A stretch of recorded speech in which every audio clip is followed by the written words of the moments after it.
Hello, welcome to Pensions in 10 with me, David Brooks. This week I'm going to take you through three items from the week that's been and gone in pensions.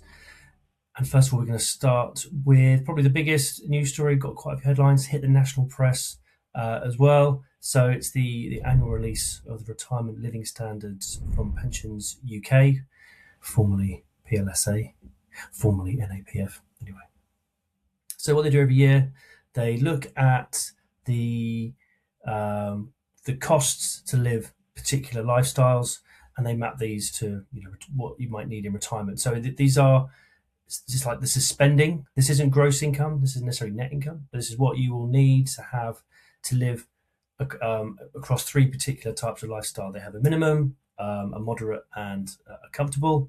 And they have some numbers next to these as well to guide people through that. So we have, so for the minimum income, or the minimum, I've done it already, the minimum costs needed for someone living on their own would be £13,900 a year. If that's a couple, that'd be £22,500. Moderate needs would be more financial security, a bit more flexibility, £32,700 a year for a single person, and then £45,400 for a couple.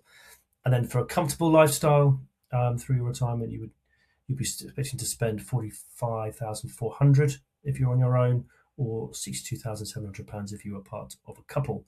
So, I mean, these get a lot of attention, and I know a lot of employee benefit consultants and others out there will have used these in real life with real people, talking about the age-old question. The question we get asked most often, I think, in pensions is, how much do I need to retire? And you then come to that as, how much do I need to save now to get there? But the big question is always that people struggle to picture what their future lives will be like and how much they'll need to have to live a particular lifestyle, and their expectations may fit in that. So yeah, they're relatable. They kind of make sense. They have these sort of dummy people or dummy lifestyles, and how many times you might go on holiday, fix your house up, buy new clothes, eat out, how much you're spending on food a week. And they are subjective, and I think that's probably where some of the weakness comes through, is there is an element of subjectivity within them. And when I've used them in real life with real people, I think they struggle to relate to them necessarily, because there are these sort of dummy people, £1,500 a year on clothes. I mean, if you look at my wardrobe, I'd spend that now on clothes. So, but you've got to start somewhere, and as part of the discussion, the Retirement Living Standards does have a place. But the way it's been reported this year has caused, perhaps a bit of concern, because it's saying, there's quite a big number, there's 45,400 for a comfortable lifestyle. Most people aren't going to make that, and a lot of people don't get that now when they're working. So I think the way that's been represented is actually risking putting people off pensions now. If you're thinking, that's more money than I'm actually earning now, how am I supposed to save for that in the future? How am I meant to actually earn more in retirement than I am actually earning now I'm working? How's that going to work? And I think that the way this has been represented is kind of getting a little bit like, these are becoming absolutes. This is what you need to live, to be happy. And I think at the minimum end, it's probably not too far off the right, but as we go up towards the 30,000 for the moderate and the 45,000 for the comfortable, I think we're getting into realms of slightly fantasy that people will actually have these sums. And even the people are living off these sums now, which I suspect they're not. And we know there's lots of very comfortable pensioners out there. We know there's people that aren't, but of course, we do know there are comfortable pensioners out there living quite happy lives, not earning that sort of money, or not having that sort of money to spend. So I think some of the reputation of that has been a bit risky. I think personally we need to talk more about replacement ratios, because I find them a bit more relatable when I think about them. So I know my lifestyle, I know my outgoings, my mortgage, all these kind of things, and I can get a kind of sense calibrated on that. Okay, if I've paid off my mortgage when I get to when I want to stop working, then and my children have left home, what do I need? What I know what I like to do with my spare time, and I know what things I probably want to spend money on, that I can't do now I've got children, those kind of things. I think that's probably more relatable than target numbers. I think it helps, and also I'll be able to assess it with respect to my household, my wife and other things as well. So, and my savings, but that is one of the weaknesses of the replacement ratios, because they don't necessarily take into account other assets people have, other savings people have, and also around this whole discussion, there's always that issue around the subjectivity again. But so much determines what part of the country you live, your your health when you're in retirement, your housing position, what other plans you might have, and all these kind of things. So, okay, it's great, and I'll probably continue to use them in conversation with members as part of getting to think about what retirement might look like for them. But I think some of the framing this year has been a little bit over the top, and I think it's a little bit dangerous when it gets put across in that way.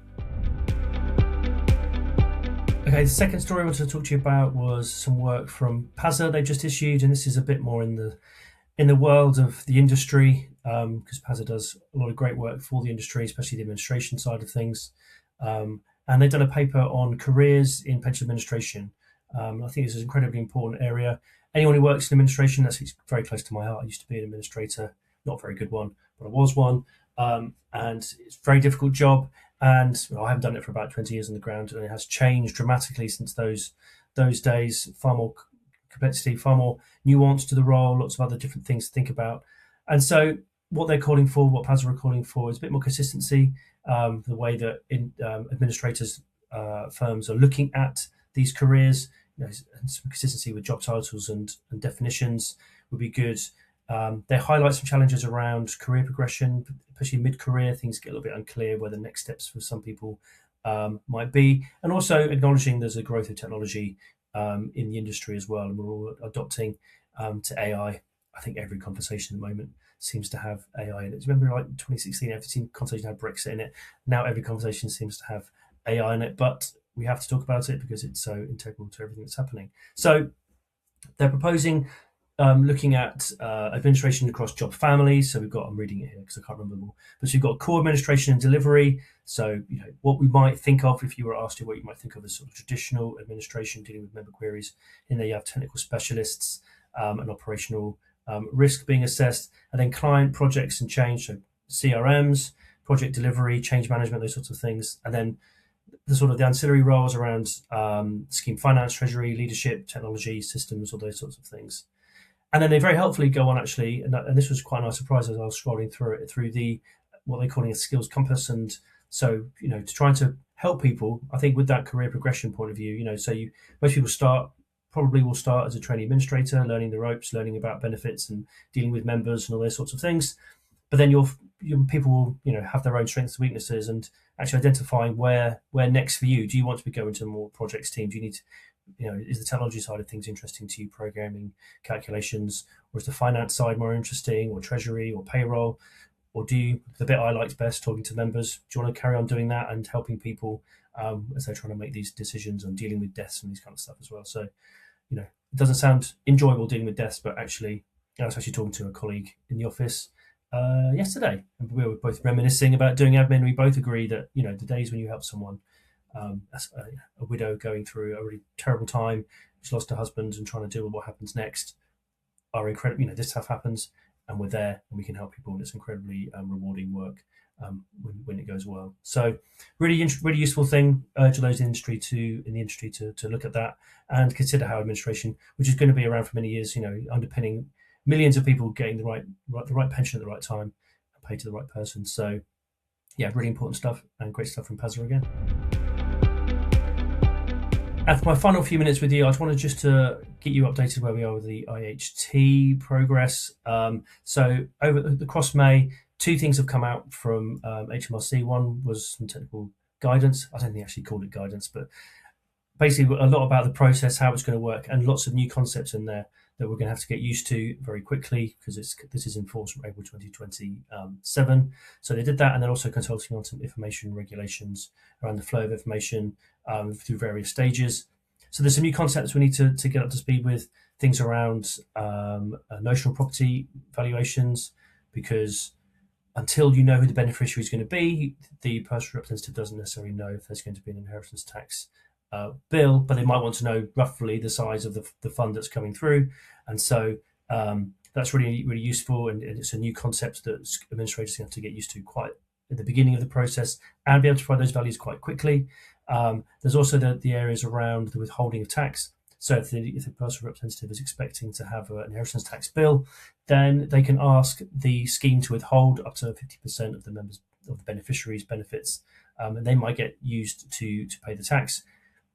I think mainly because pensions tend to be more liquid than other assets that people may have, houses and other things that people may have inherited. And so dealing with that through the pension could be seen to be more efficient and actually quite useful.